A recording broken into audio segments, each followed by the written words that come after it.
Fora TV. The world is thinking.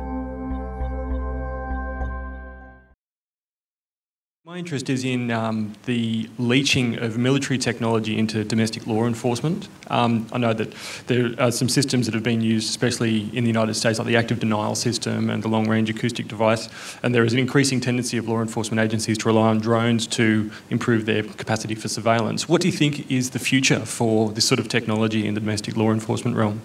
It's a great question because it illustrates, again, how technology has these ripple effects, and one of them is that technologies that start out in the realm of war move on to civilian life and fundamentally sometimes changing civilian life. The classic example of this is the internet, which started out being developed by DARPA and then moved on to shaping and changing our world.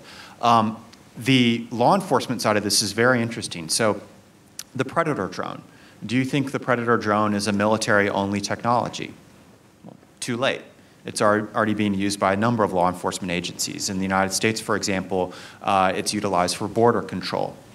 What's interesting is it then is starting to ripple out. We're seeing police departments start to seek out this technology. The Miami-Dade Police Department, the LA Police Department, the Vancouver, the London ones are all exploring using unmanned aerial systems. We're even seeing these quasi-police groups that are sometimes like vigilante groups. You may have heard in the United States we have what are called the border militias. There's one of these that runs its own private border patrol along the Mexico-Arizona border. They operate 3 drones that they bought for $25,000. Now, the questions that come out of this, I remember meeting with a U.S. federal district court judge, and she said, look, these for us will be constitutional level questions of issues like privacy or probable cause. Fundamental rights will have to be looked at again because of this technology.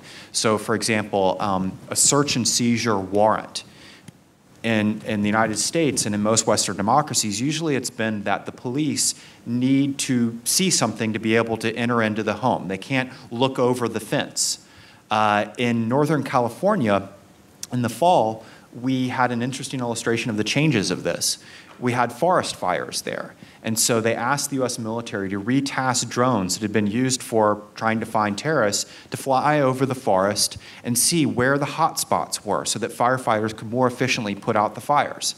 Well, in the course of flying over the forest, they discovered that some people use the forest for hiking, other people use it for growing marijuana. And the military guys were left with the question. We've detected illegal activity without a warrant, because we're the sort of all-seeing eye in the sky. Can we tell the local police about it? And ultimately, they were told, yes, you can tell them, but only if you go home and call them on the anonymous civilian tip line on the phone. And it's a great illustration of just how we haven't yet set up the fundamentals of the laws and how law enforcement might use it. Or another illustration is, so I'm an American, and we jealously guard our Second Amendment, our right to bear arms. Well, does that include the right to bear robotic arms? Sounds very silly, except last year in Atlanta, the owner of a pub didn't like the fact that there were homeless gathering in a parking lot nearby. He thought it was bad for his business. So he built BumBot, and BumBot was actually a robot that had these non-lethal weapon systems that you mentioned in your question. And he sent them out to chase away the homeless. Is that legal or not?